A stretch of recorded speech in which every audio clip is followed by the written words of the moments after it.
win Shear by Chilord Chapter 7, so what's this about then? Harry asked with a deceptive calm as he looked at the small, simple building that in a few decades would house Fred and George's pride and joy. It is a club, Charles stated as he nodded to the solidly built door with a rather ornate knocker.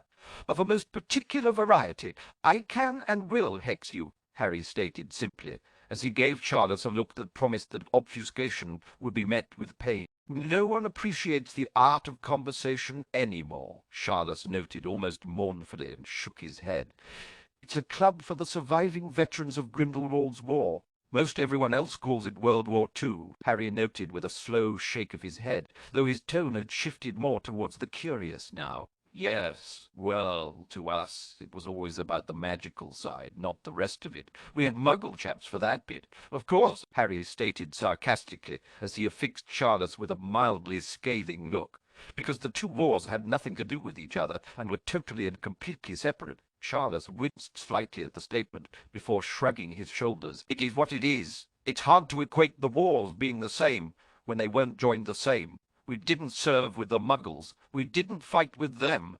We didn't fight against them. The only forces we fought were Grindelwald. Harry sighed and shook his head, his eyes searching over the familiar building that looked so alien. So many things had changed, and yet he could still imagine the shop this would become. He could almost close his eyes and remember the smell of sweets, the sound of laughter, the sight of wide, wondering eyes. Another little thing, so close and yet so far away. So what exactly do you expect me to do? Harry asked quietly. Well, I rather imagine you're going to have to put a number of distinguished gentlemen promptly upon their asses, Charles noted with no small amount of ill-concealed glee. You do realize, Harry started to say as he slowly drew his eyes to Charles's gaze, that to do that it will likely require me to demolish a great deal of the surrounding environment, yes? Charles asked, shifting his hands with certain amount of nervousness as a pit of dread sank into his stomach.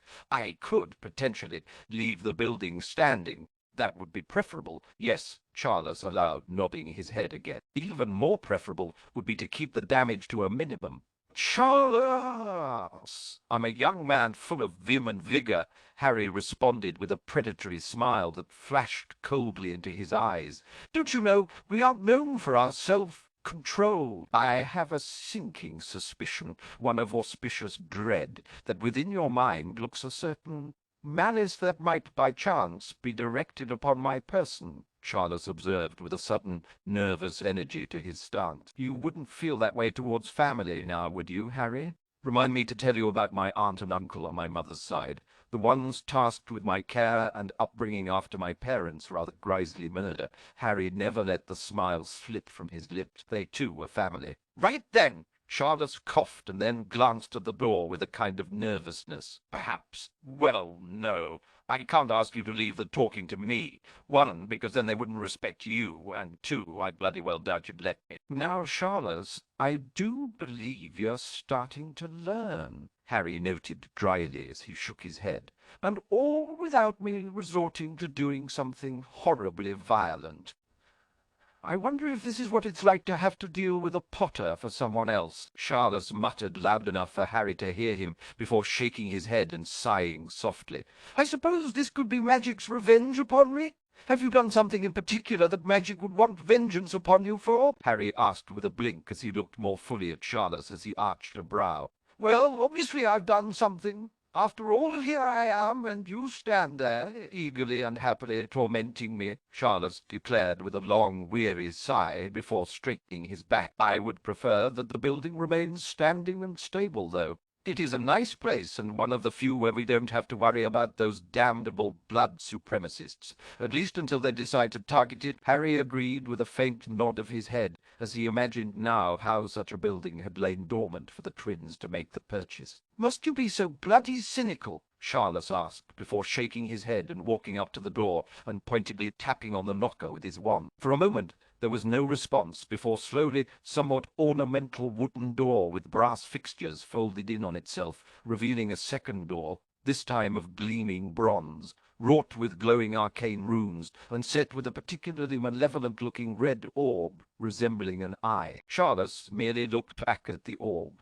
A moment later, the door seemed to disassemble itself, much in the same manner the brick wall entrance to Diagon Alley did. When it finished, a distinguished-looking gentleman in sharp-cut robes could be seen. "Mr. Potter," the wizard stated simply. "Should I announce you?" "And guest," Charles stated as he nodded towards Harry before frowning a bit, "though I'd advise them to keep the more exuberant personalities restrained. I am sure they'll be delighted, sir," the wizard stated politely, and nodded his head. "You have explained the rules, yes, Mr. Smythe. I'd be more afraid for our members than my guest," Charles stated blandly and shook his head, "which is why I requested the restraint." The man arched a brow, turning his attention to Harry for a moment, who gave him back a thin, bland smile that never reached his eyes. For a moment the man merely searched Harry's face before curtly nodding his head and stepping back out of the way. "Very well, Mr. Potter." Harry shook his head a bit, but nonetheless stayed almost silent as he followed after Charles, his eyes wandering around with an almost bored laziness. Finally, after they came to a sitting-room, he looked once more about and then back to Charles, a brow arching upward. "Awfully posh. You were expecting us to languish in poverty and mediocrity?" Charles asked with a sound of incredulity. "We've come here to relax and get away from the rest of the world. Why would we want that to be in anything but the best when we can afford to indulge in such?" "Never really much saw the appeal, honestly," Harry admitted with a slight shrug of his shoulders. "But then again, most people I knew with the wealth for it tended to flaunt it and use it to bully people around, so that probably taints my point of view." "An interesting perspective," another voice commented, drawing their attention to a seated middle-aged wizard smoking peacefully upon a cigar, a glass of brandy decanted on a stand next to his deep, high-backed seat. "You don't often bring in young bucks like this normally." "Charles, I don't ever bring in anyone like this," Charles corrected with a shake of his head. "Harry Potter! Martellus Longbottom!" "Charmed, I'm sure," Harry drawled out with a faint amount of cheek colouring his tone. "Impertinent one, too, I see," Martellus noted with a slight frown as he took a draw of his cigar. "I suppose you're going to inflict the reason you brought him here upon me then, Charles." "He's the storm chaser," Charles stated with a slight drawl of sarcasm. "I imagine that comes with a natural impertinence." "True," Harry admitted with a nod of his head. "Of course, it might just be the Potter side of things, too. That seems to be a popular theory among certain individuals." Charles glowered back at him for a moment, while Martellus barked off a soft laugh. "Oh, he's certainly got the Potter cheek of it, glib and offsetting. I can see why Charles requested restraint from us. I rather like this social club and would hate to see my investment turn to shambles," Charles declared as he gave Martellus a look. "I have seen enough of our members in action to know little of this place would survive an unrestrained confrontation." "I'm going to guess you're referring to the overly exuberant gentleman of—" "He's calling us old, isn't he?" Martellus asked with a note of irritation in his voice. "That does seem to be the case, yes," Charles agreed slowly before pointing out. "But he's at least being polite about it, right?" "Of course," Martellus repeated with a trace of sharpness in his tone. "Because all that matters is manners and decorum, I think I should point out that Martellus does not have the best of tempers," Charles noted with a weary sigh. "You do realize we're here to talk about fighting others, not him?" "Yes. It's the principle of the matter," Martellus declared angrily as he glared back at Charles and Harry. "I am still in the prime of my life." "Don't look at me," Harry reminded him with a shake of his head. "This was all your idea, remember?" "Yes. Well, I didn't think you'd be so purposefully antagonistic," Charles rebuked with a huff. "I am a Potter! What were you expecting?" Harry shot back with a roll of his eyes. "Yes, Charles, what were you expecting?" "Someone that is somehow less insufferable than yourself," Martellus asked as he took another long draw on his cigar before sipping at his brandy. "You should know by now that's highly unlikely. I swear somehow you have conspired against me on this. I know not how yet, but I know you have, Harry," Charles declared with a look of absolute loathing on his face. "Why would I need to do that? You do it plenty on your own without any input from me," Harry responded simply before sighing a bit. "But as much fun as it is to poke at Charles, that's not why we're here." "Do tell," Martellus asked as he puffed again on his cigar. "You have certainly made waves." But what brings you here now? As he apparently wants to keep dancing around it, I suppose it'll come down to me explaining it. Charles exclaimed with a sigh and a glower back at Harry. It was your idea to begin with. I'm still a bit leery of it, Harry told him flatly as he shook his head. Oh, dash it all! Fine, Charles stated in resigned frustration before turning his attention to Martellus. We have another Grindelwald. This one actually British of all things. You're certain? Not just a group of over-eager little children looking to follow his ideals without understanding them? Martellus asked, though in his voice they could hear he wasn't rejecting their position. You heard about Hogsmeade. Merlin's crotchpox, Martellus. Your wife was there to see it first-hand, Charles stated with a flat look and a growl that almost made Harry start as he re-examined Martellus more closely, and this time saw a few faint echoes of the man Neville Longbottom had grown to be. He had wondered what had happened to the man, but after things with Neville's own parents, he thought it best to not push, and now here he was, apparently standing in front of that grandfather. Yes! Well, some things can get conflagrated at times, Martellus reminded him with a sip of brandy. Shall we tell Augusta you thought that? Harry asked blandly, hiding a smirk when the man began coughing up his drink. Dirty pool, my boy, Charles stated with a sound of faint approval in his voice. I like it! You would, Martellus stated sourly as he glowered at Charles and Harry before sighing and slumping down into his seat. How much do we know? Lord Voldemort, Harry started, earning a snort from Martellus. Born Tom Marvolo Riddle to Merope Gaunt and a muggle knob, she fancied enough to keep under love potions until she either ran out or ended up delusional enough to think he actually loved her. He threw her out. She died in childbirth, and Tom went to an orphanage. Martellus twitched slightly at the statement. I see. And you can prove all of this. Shouldn't be that hard for someone to go looking for it. If I just gave you the information, how could you trust it? Harry responded back easily enough. He is running low on his Knights of Walpurgis, though. For some reason, the lads keep finding themselves falling into gruesome and unpleasant fates. Isn't that the name of those little blood purists running around trying to act all menacing? Martellus clarified as he frowned a bit as the name triggered a memory.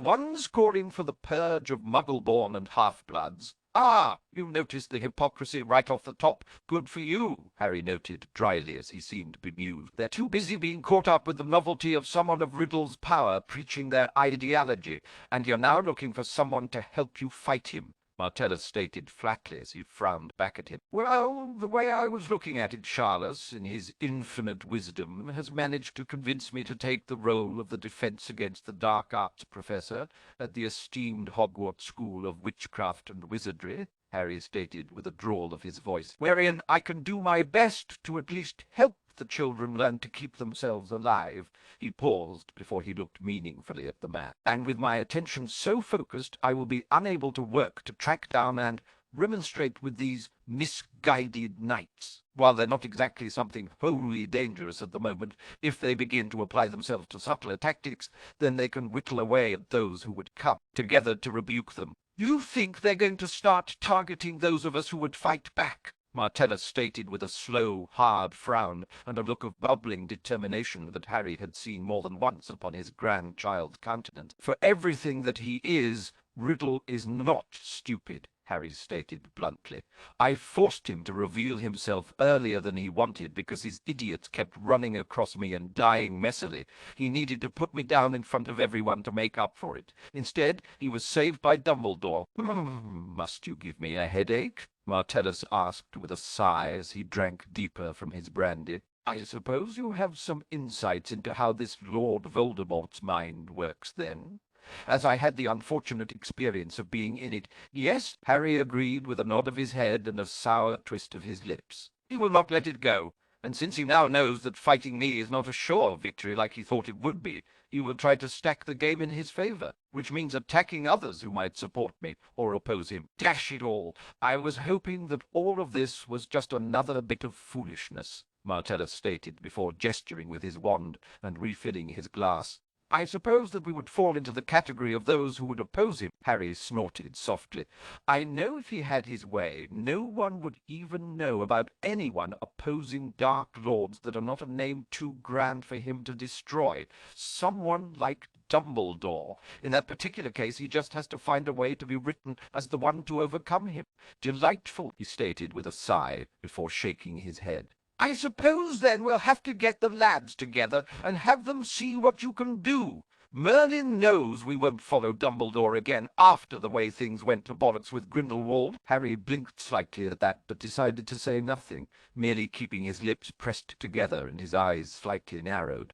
He's not going to take the bait, is he? Martellus noted, with a slight, almost pouting frown of disappointment. You don't want him to take the bait, Charles countered back as he shuddered at the thought before perking up a bit. I am, however, looking forward to the sight of him wiping the floor with a lot of you. It shall be a treasured memory for my pensive long into the future. Harry fought down the desire to twitch at that. These men, the both of them, had not originally survived the war with Voldemort. For good reason, he was now starting to realize, while his grandfather and his wife had been felled by dragonpox, he was quite sure that such natural causes weren't the fall of these men before him. Sighing a bit, he shook his head. I'm not exactly sure how I feel about beating up a bunch of pompous old men, but I'm sure that when the time comes, one of you will certainly do something to withdraw my reservations. Ha! He's certainly got spirit. We'll see if he can back it up, Martellus stated with a broad, eager smile. Harry could already feel the headache starting to grow behind his eyes before shaking his head as he turned to Charles. This was your idea, so you organize it. I suppose have that coming, Charles admitted before nodding his head. It shouldn't take long. A bit of cajoling, some implied insults playing on copious amounts of pride, making a few bets. Harry considered that before narrowing his eyes at Charles. We'll be talking about that later. Charles had a sneaking suspicion he was going to end up making a significantly smaller amount than what he was originally. The men assembled on the otherwise empty dirt ring had the look of crotchety irritation on their faces. They all stood tall and proud, and their eyes filled with a muted wariness. In part they reminded him of Mad Eye, though their caution weathered down by a life of peace. The other part reminded him of the retired members of his team that liked to drop in on him when they were in town, to swap stories and share drinks with the only others who really knew what it meant to be one of them. It made him smile slightly at the familiarity, even if the faces themselves weren't ones he knew. These were men who had been tempered in the fires of war before and had come out of it stronger. What would his world have been like if these men had lived beyond Voldemort's reign? As he looked from one of them to the next, he couldn't help but feel the answer was very, and he was going to have to fight them all at once to drive in the point about just how dangerous both he himself and Voldemort were. He smiled at that thought. Some things never changed. Men like these would only listen if he proved he was worth listening to. Charles and Martellus's words had been enough to get him a shot, along with the rumors of his fights against the Knights of Walpurgis and their lord. They were curious, but more than a little wary of him. Dumbledore and Grindelwald has left them with no small amount of wariness when it came to stronger wizards, even if it was for different reasons. And now here they were, with another pair of wizards, supposedly of the same caliber. If only they knew that one of them wanted to be so much worse than Grindelwald was ever willing to be. But they were about to learn one very important fact. He was no Dumbledore. Gentlemen, he spoke softly enough for them to hear, the subdued conversations falling instantly silent as their eyes locked upon him. Well, you lot at least have an inkling of why you're here. Charles cleared his throat and addressed them when it became obvious Harry was going to let him at least open things up. Specifically, the actions of a certain group of individuals titling themselves Knights of Walpurgis, as punched up a name for a bunch of thugs as Grindelwald's call for the greater good, one of the men stated with a growl and a spit off to the side. True enough, but as some of you heard from Hogsmeade, they've got a lord backing them. Charles agreed with a nod of his head and an exaggerated grimace. And this one's apparently lacking anything resembling restraint or decorum. He's willing to toss around dark curses and unforgivable without even pausing to think about it. In fact, they seem to be his go-to choices. Bloody hell! A true Dark Lord, one of the men stated, looking both perturbed and appalled. Why hadn't we heard about him before now, then? He was forced to make his grand reveal before he was really ready, Harry noted quietly as he spoke up again. Likely he was going to originally wait until he had quietly picked the lot of you off one by one, before finishing the last of you off, as his great reveal to leave the rest of them quaking in fear, and the only one they'd have to turn to Dumbledore. That's likely to have been a more effective plan than the bastard thought, one of the men noted with a grimace. Once you wipe away the next coming of Merlin off of the man's reputation, he's worse than ineffective. Well, not that Riddle realizes that. He just wants them to put all their hope into Dumbledore so he can whittle away at it and him, Harry stated, simply, and shook his head. So he can just start killing everything and everyone he wants. And you're supposed to be the remedy to that. One of the more jaded-looking men asked as he gave Harry a long look that visibly showed his opinion that the man was wanting some sort of chosen one. There was a time when Harry would have flinched back from that title, filled with fear and insecurity as the responsibilities set on his shoulders since he was a child weighed down upon him. That was not who he was anymore. Instead, he snorted in disdain. Do I look like some sort of wide-eyed idiot who would just walk around hoping things work out for the best? Harry snapped back with a glower. I'm the bloody Wonka that, when shit's thrown at him, turns around and buries those fucking shit throwers in it. Well, he's got a bit more attitude than Dumbledore, one of them noted with a grudging nod. Means all of Jack shite if he's just a bunch of talk. Well then, gentlemen, by all means let's find out, Charles stated happily. But before we do, can we get some gentlemanly wagers, or are you all too craven to back up your disdain with actual cold, hard galleons? That got their attention as they looked from Charles to Harry, and then back again with narrowed eyes before one of them spoke up. I smell something foul about this. Aye. Charles is a mite bit too eager for it, another one of them agreed with a frown, even if he is a wastrel of a loot. I am not a wastrel, nor am I a lout. You made your fortunes at Monte Carlo, one of them stated flatly, glaring at him. Lucius is the respectable one in the family. He at least invented something to make a profit off of. Another one of the men agreed with a look of frustration. Damn bastard and his hair care products. You don't want to know how much of my money has gone to him because of my wife and daughters. Gentlemen, Harry interrupted them with a drawl of amusement. As much as I approve and encourage the mocking of Charles's character, he ignored the way Charles made various sounds of protest at that, or lack thereof. I believe he was going to offer a wager on the outcome of the entirety of you against myself. That made them blink as they looked from Harry to Charles and back. In addition, should he win, he will then have to wager at least half of his winnings against me in a one-on-one bit of fun. Wait a moment, I never agreed to that, Charles quickly protested, his eyes wide and worried. Then you shouldn't have insulted me with such a low cut of the winnings, Harry drawled back at him. You weren't the one staking the money to begin with, or making the bet, Charles argued back at him. I'm just the one agreeing to take on a group of war veterans all by my lonesome just to prove I can, Harry countered back with a roll of his eyes. And you are trying to profit off of my hard work. You know, it'd be worth it just to see Charles finally getting what for, and having to work for his winnings for a change, one of them noted with a thoughtful hum. I can set up the anti-apparition and portkey wards as well, so he can't just run away, another one added with a nod of his head, causing Charles to frown, either from the affront at the suggestion he might run, or from his plan being thwarted already. Harry couldn't tell. We could just skip the middleman entirely and pay the man the amount just to duel Charles and show us he can back up his claims, another one pointed out.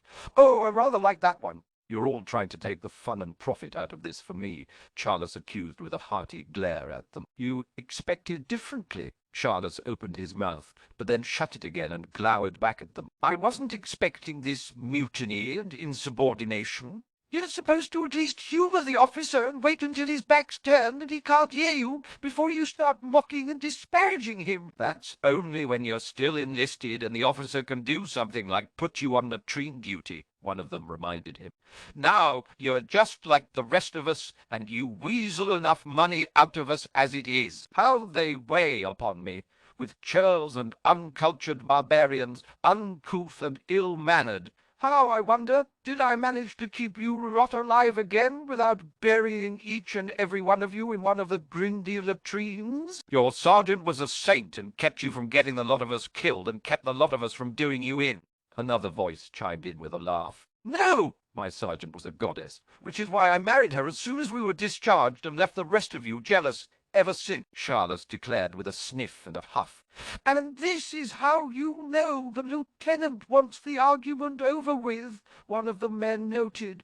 He plays the black card. Dirty pool, dirty pool, dirty pool, Charlotte stated proudly, a beaming smile on his face. That, Harry, young boy, is how you know you're blessed. I'm still taking the offers to duel Charles after this is over, Harry reminded the lot of them. Minimum buy-in is 5 galleons. Front row seats will run you 10, particular humiliations. As long as they aren't too extreme, we'll run you 20, 30, depending upon their severity. When their eyes all gleamed and Charles' face paled, Harry beamed back at Charles. And that, Charles, boy, is how you then play someone else's blessing to your advantage. This is why I stay away from the rest of my family most of the time, Charlotte lamented with a long sigh. I keep forgetting we're entirely too clever for each other's good. Harry, however, was too busy taking payments and notes to answer him. Books had long been coveted by Tom Riddle.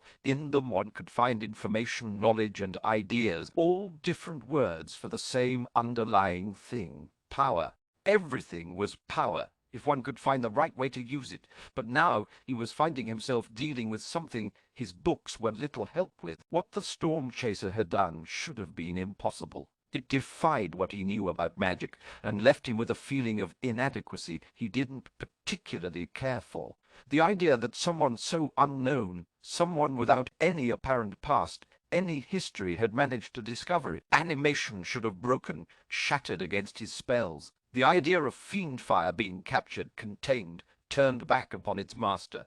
The spell's control would be broken easily enough for weak, lesser wizards to have it wrestled away from them. But he was not lesser wizards. That thing had still managed to take it from him, and he could find no mention of such a thing ever being attempted before. How was he doing it? He hissed softly, his new eye burning angrily as it churned around in his thought. The man had turned his greatest weapons back against him, the curses he had drawn forth from forgotten and forbidden tomes, the secrets he had unearthed, the terror of the past and that which lesser wizards had tried desperately to erase. All of them brushed aside at best and at worst, like his fiend fire, turned against him. His mind still rebelled at that very concept. Fiend fire, of all things, being consumed by a pathetic animation. It made no sense. He almost threw the book in front of him away in rage, hissing in anger. It made no sense. None of it made any sense. What this blasted Storm Chaser, this Harry Potter, doing made no sense at all. There was a dark part of him he struggled to ignore, whispering to him that somehow this one knew more about magic than he did, that he understood secrets he didn't, that this man had already reached heights he couldn't imagine. Then he remembered the things he had said to him, what he had called him, how he had taunted him. The way he had inferred things was, how could the man have known those things? Not even his closest confidants knew those things. He had done his best to make sure no one could find that information, that he was removed from it. He had hunted down every piece of reference to that existence among the wizarding world and destroyed it. But somehow that was not enough. If it had been Dumbledore, he might have been able to accept it. The old man had been in power for long enough, had laid his foundations before he was even born. He had built himself into an unassailable position of power. However much of a fool the man might be, Voldemort could grudgingly respect the power he had slowly built up. The tendrils he had all throughout Britain. He would not deny the power he held, just that he was too foolish to use it, and it galled him so to see all that power languishing and almost unused. The things he could have done with it, the heights he could have achieved, the things he would do once he buried the old man, and this newest complication which brought him back to his problem. How was he supposed to deal with this newest complication? He wasn't sure he'd be able to keep the manpower he'd need to fully harass the wizarding world into submission with the way that bastard Potter had been whittling away at his forces. He needed something new, something that they weren't going to expect. something that they weren't going to be prepared for. He needed a nightmare, a horror beyond the realms of sanity to crush their spirits and to break their will, something aberrant to their sensibilities. It was then that the idea came to him. It was then that a cold reptilian smile curled over his lips. A nightmare, or more precisely, nightmares. All he needed was a way to make them real, and he remembered something so very promising in that regard. Looking around himself, Harry slowly seemed to ponder the groups of men who had split themselves into smaller squads and arrayed themselves at different points in front of him. It was, he had to admit, a rather good formation, keeping them just far enough keep any of the more common area attacks from catching them all, and yet close enough that if they needed to pool power, one or two of the squads could quickly come together, and the varied angles and distances would allow them to cover each other. This, he decided, was going to be tricky, and probably rather painful for him. Cracking his neck from one side to the next, he held his wand almost delicately between his fingers as he took on a loose, ready start. They immediately put him on the defensive, not waiting for a sound to begin as bunker shields rose up, while heavy spells were slung out towards him from every position in front of him. Immediately he began to move, jumping, twisting, dodging across the field as their spells tore it to pieces all around him. Repeatedly pieces of shrapnel hit him, bounced off his clothes and skin, leaving small bruises and abrasions. The old men were, in essence, controlling the entire tempo of the battle in a way that seemed to leave Harry scrambling to keep up. And then he was thrown through the air by an explosive curse landing right at his feet, throwing him back through the air, and the men didn't rest on their laurels at that as spellfire quickly followed him. Only as he landed, rolling on his side, the debris around him seemed to collect and roll with him, until it suddenly formed a sharp, angled wall between him and the wizards he was fighting. Their spellfire slammed into it, tearing it to pieces within moments, to reveal nothing but empty earth where Harry had been just moments before. "Detection!" one of them called out, and one of the men went to work as the rest watched the field with wary eyes and ready wands. All around them they could see the pieces of earth and stone they'd churned up began to rise up, putting together into rough, brutish forms that the wizards wasted no time in trying to blast apart. Only their spells only seemed to make them stumble back for a moment, the chunks and pieces of their bodies freezing in mid-air before pulling back into themselves. "What the hell kind of spell is this?" one of them demanded as a spell blew off the thing's head, only for it to stumble back, maybe a step as it quickly reformed in a slightly different configuration. That was when the wizard, running through detection spells, suddenly felt a tapping on his shoulders. Feeling a sudden surge of dread running down his spine, he turned about to find a rough approximation of a giant hand waving at him before grabbing a hold of him and pulling him roughly down to his chin in the earth. "He's coming from behind!" the wizard managed to call out, before a much smaller hand reached up and slapped over his mouth. Immediately the wizards closed ranks, pulling together as they prepared themselves to be caught in a pincer attack. Then another hand appeared in front of them, immediately being blasted to pieces before it reformed, pointing to a position above their heads, where they found themselves suddenly caught up in a massive shadow as a hand formed above them, fingers curling down like claws, before it fell down upon the assembled men. They caught it with shields and spells, fighting against an almost irresistible force as it bore down upon them. And as they fought against it, suddenly they found the ground around them rising at all sides, like they were in the palm of another hand, rising to cup them between the two palms. With a startled shout, the first of them tried to apparate away and failed. "Anti-apparition is up. Portkey ward is up too." It was then that the hand above them suddenly seemed to liquefy, turning from solid clumps of dirty into clay and mud and dripping down upon them, one of them noted, before narrowly ducking from where a muddy tendril tried to smack him. "Watch out! They're animated! Merlin's near you! Boron crotch mites!" Someone swore as an attempt at an explosive hex at one of the mud tendrils turned it into a nest of snakes on the ground around them. What is this? It was that moment that the earth beneath each of them suddenly exploded into earthen tendrils that wrapped about each of them and the mud ceiling above them, collapsed fully upon them. A moment later, they were all buried in mud, unable to move with their heads sticking up above the ground. Centered between them all, Harry stood, bleeding slightly from a few scrapes and looking more than a little worse for wear, but still standing with them at his mercy. "How the bloody hell did you do that?" one of the men demanded. "Practice apparition and levitating and disillusioning a few tonnes of earth and mud above your head before all of this even started," Harry stated with a tired smirk on his face. "You bloody well cheated," one of the particularly sullen-looking men accused. "I knew the time and the place this was happening. I knew I was going to be outnumbered however many to one." Harry started to list off. "I got here before the rest of you louts even thought about dragging your lazy asses out of your nice, comfortable beds.